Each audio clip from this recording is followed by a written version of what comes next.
I originally wanted to conduct a live reaction to what my face was making towards the Air technology, and whether or not that Air would surprise me in the comfort like Boost did when I first put it on.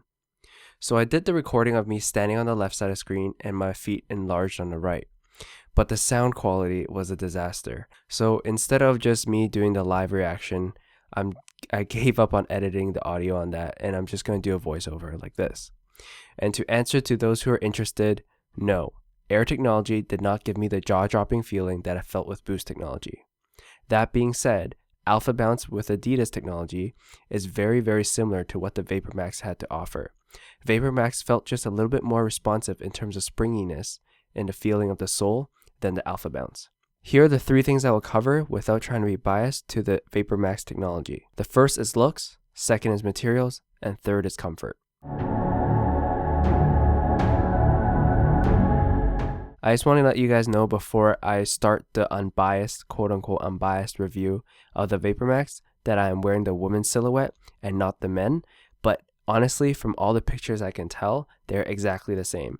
And word of advice, if you guys are running out of men's size in VaporMax, buy the women's. They're exactly the same in terms of the cage, the sizing, the width, everything that I look at it is exactly the same. Probably the sizing is a little bit off, but for me, I wore a size 10 women's and I usually wear 8.5 to 9 in men's. So in the looks department, the upper has this very nice, sleek, streamlined look, but the bottom has this really bulky and bulgy look. It's almost like a juxtaposition between the two, and it doesn't feel like the top matches the bottom that well. And a lot of people have been calling these the street cleats with Air instead of like spikes. But at the very bottom, if you guys ever pick one up, you'll notice that the grip is actually quite spiky. And just putting on the shoe right away, the shoe has a really tight collar, so it's kind of hard to fit in. But once you put it in, your feet feels perfectly fine. Nothing is really super tight around your feet. The Flyknit is super scratchy and rough.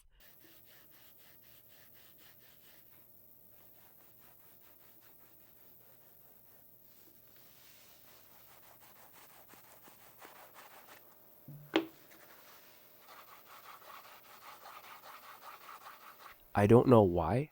This is my first time putting on Flyknit, and it was really itching and bothering my forefoot. But another thing to add is that the Flyknit is very hard and it doesn't stretch whatsoever. It stays the exact same form when you wiggle your feet, and only the tongue of the shoe and the collar is the only areas that stretch, which has like some kind of elasticity.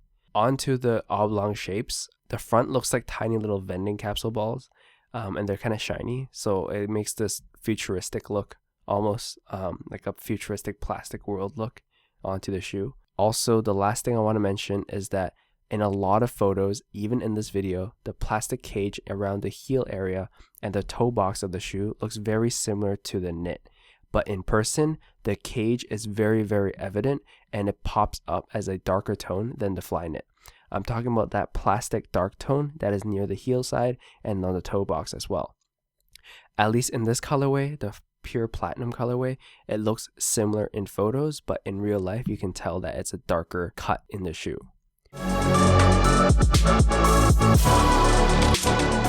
The Flyknit itself has some structural integrity, which is good and makes the shoe lighter instead of trying to rely on something else to support it.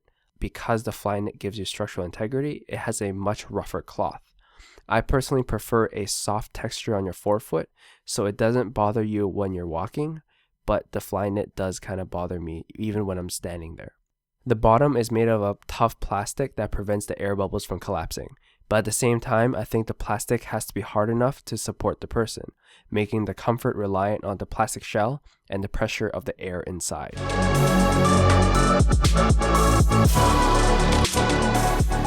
So this is the most important part of the review.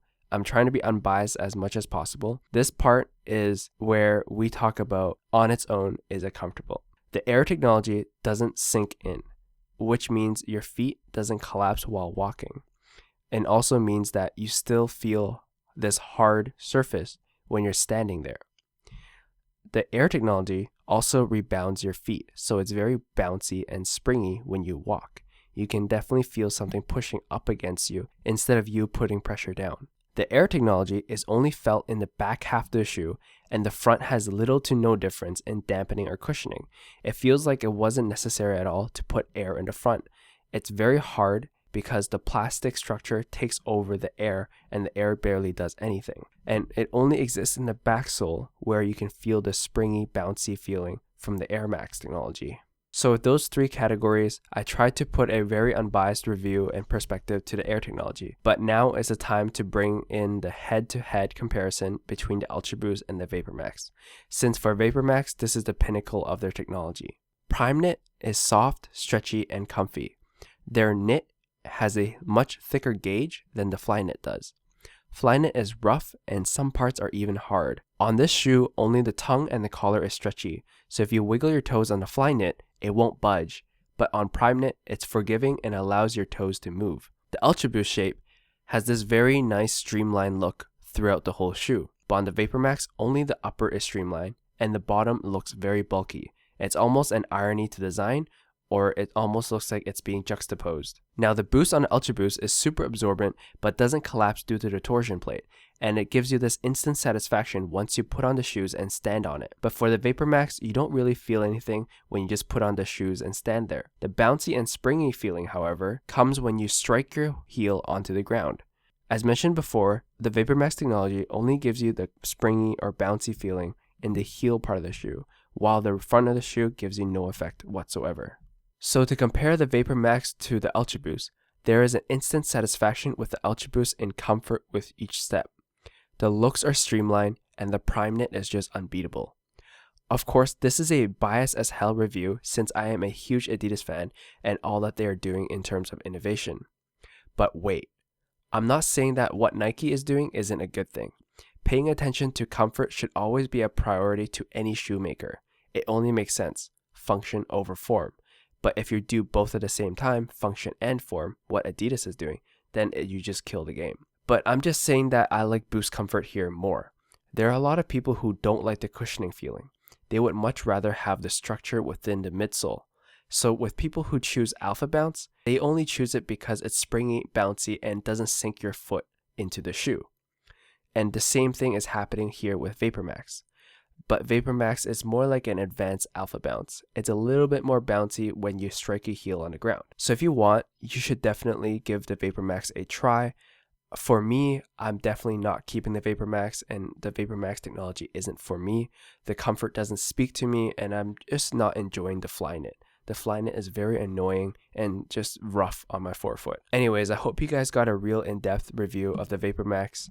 I tried to be as honest as possible in terms of the three categories I put on: looks, materials, and comfort, without trying to compare it to Ultra Boost. And I know I was a little bit savage on the Ultra Boost versus VaporMax head to head, but honestly, the Ultra Boost to me speaks miles in terms of comfort over the VaporMax. Anyways, I know this is a long video, but it's just to emphasize that Ultra Boost is still king. Even the 9317 is king to me. They're both sitting at the throne, fucking killing it in the comfort game. Anyways, as always, thanks for watching this video. Leave a thumbs up if you guys enjoyed it, and I'll see you guys in the next one. Peace.